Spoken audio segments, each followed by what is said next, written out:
TapCon, I really had a bunch of daylilies in the front garden here. There's too much shade and they need sun, so I removed those and moved them to the backyard. And I've also pushed the garden space in about 2 feet. I've moved the light fixtures already, so that's all taken care of. I already had the rain chains in place, but we just had new gutters put on the house, so now everything will drain properly. And the gutter guys were even nice enough to put this little cover around the anchor that comes out of the gutter to hold the rain chains. So that's going to be an additional feature that's going to be a lot easier to keep the gutters clean and tidy. I'm going to be buying new window well covers since these are not very sturdy and they don't prevent the water from coming through completely. We have to secure them better. I've removed all these little planter boxes I had in the front. They were just creating too much diversion, too much going on in the front of the house. The silk flowers were getting moldy and mildewish, so that's done. This stays out only until the winter, and then I disconnect everything and protect the faucets, and we'll remove the hose reel so that can be protected as well. And on this side, again, new window well covers. The planter boxes were removed. I have my rain chain all established here and took out all the daylilies. So now all I have is a dogwood plant and my hydrangea in the front. As you can see, the foundation had been painted and all the paint is peeling up over here. And because the gutters were not doing a very good job, there was a lot of moisture just running down the sides of the house and destroying all the paint that was there. So again, new window well covers, and we're going to figure out either a paint job or some kind of cover to go over the messy foundation. This grass is no longer grass. This is all in the shade. Grass will not grow here, so going to have to think of an alternative here in this area. I may just leave it for the winter because nothing will grow here anyway, and it'll give me a fresh start in the spring. I decided to take down the flag holders and the shepherd's hooks because we have to fix all the foundation around here, and it's just starting to get messy and overwhelming, and I don't want to deal with them. I'm going to relocate maybe the shepherd hooks in another area to put some bird food on them, maybe under this other tree over here, and that will work, but I don't think I'm going to be putting them back into my garden space right now. These are lattice boards with a smaller hole between them, and they run about $20 a panel. These are only 2 feet high by 8 feet long, and we're going to be using them around the foundation here. As you can see, the foundation, all the paint was peeling and a lot of the concrete was chipping off.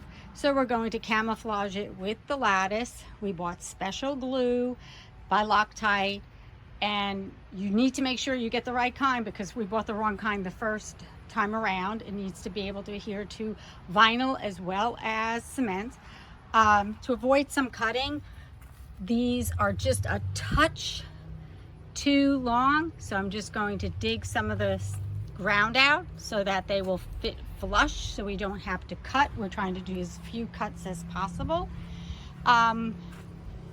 As you can see here, I started to dig out so that it'll all go flush and we won't have to make the cuts. Just the cuts for how long they are, not for the height, which is what we want to avoid.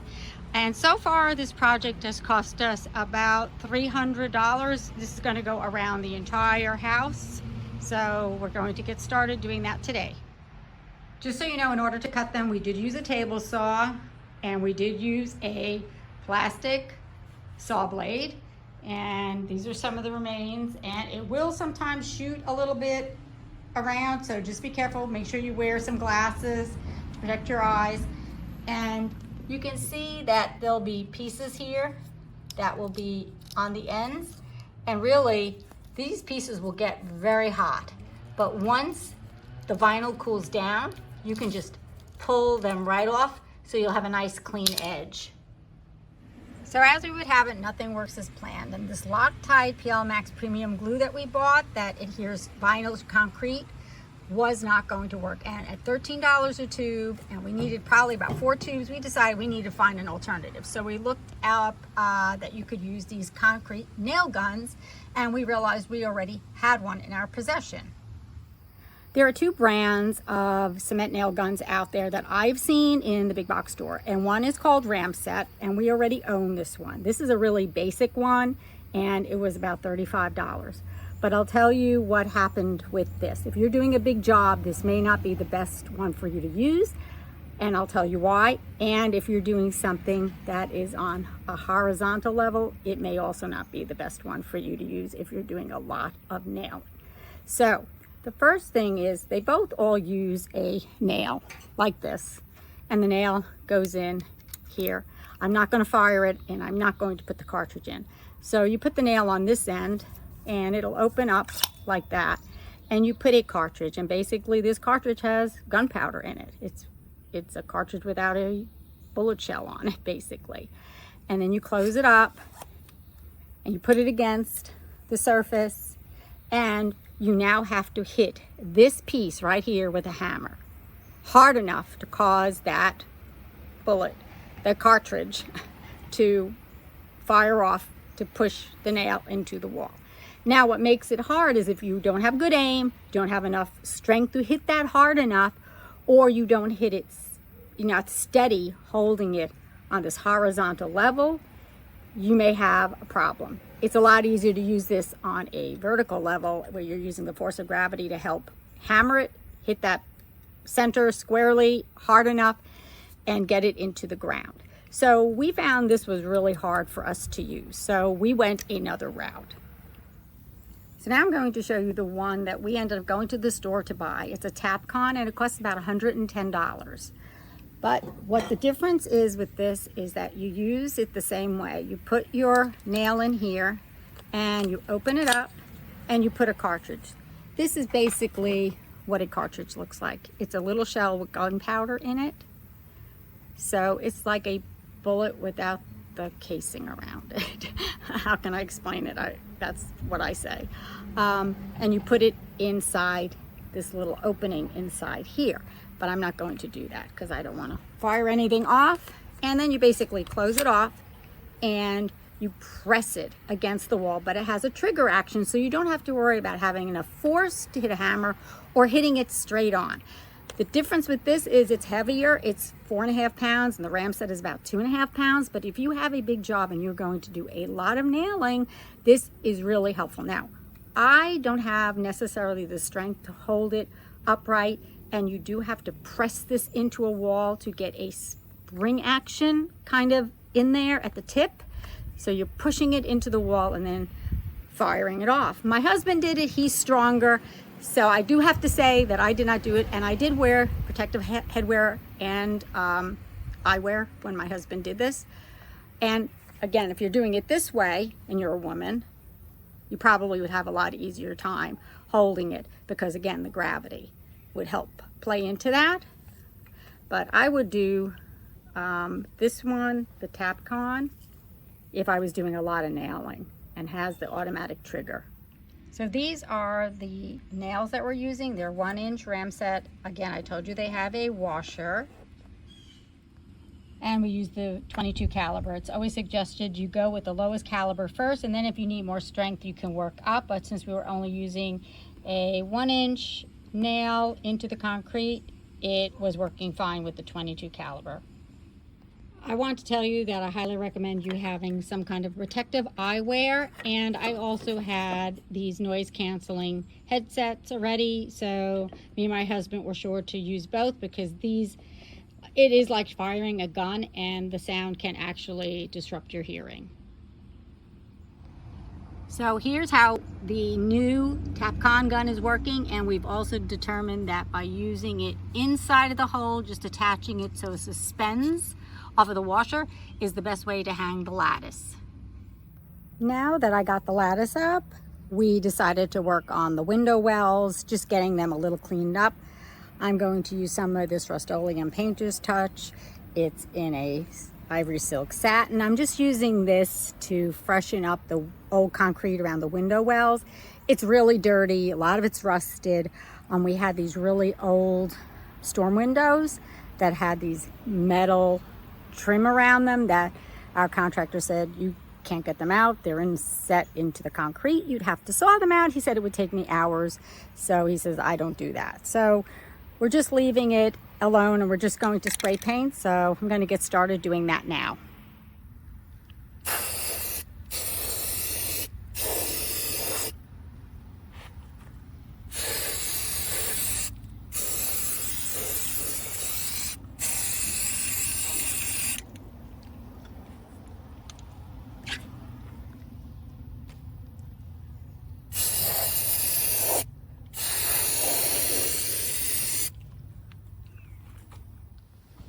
As you can see, I took all the window well covers off of the windows. I painted the metal surrounds and I also painted inside of the window wells so it matched the color of the siding. I added an azalea bush on each side of the front patio in the garden. With the window boxes removed, the window well covers removed, the bricks surrounding the window wells, and the concrete now covered with lattice, the front patio area is really looking very nice. If you remember, I tell you that I go to the dollar bin store and it's like dumpster diving, but it's very clean. And I found these wreaths. I found 3 of them. Now originally they had a price of $14. I bought them for $1. I have 1, 2, 3 of these. And to be honest, if they get ruined out in the elements, I'm not going to really worry about it. But what I'm going to do with one of them is I'm going to start by adding just a very simple bow, and I'm going to show you what it was.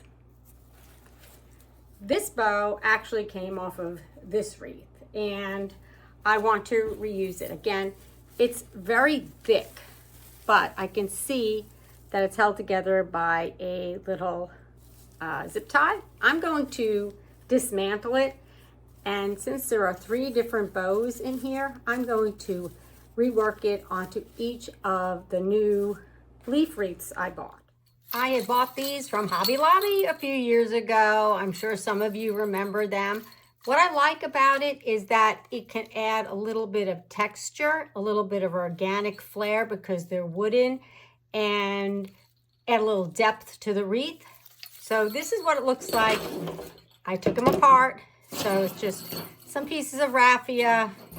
There's just 2 strings of balls, jingle bells attached to it, and then there's this nice woven together leaf that I'm going to attach to the wreath.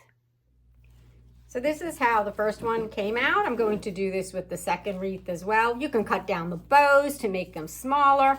I also attached everything with some twist ties, as you can see here, and I attached the bottom of this wooden leaf over to curve around with the bow of the wreath. So it's completed. I just have to do the other one, then attach them to my wreath.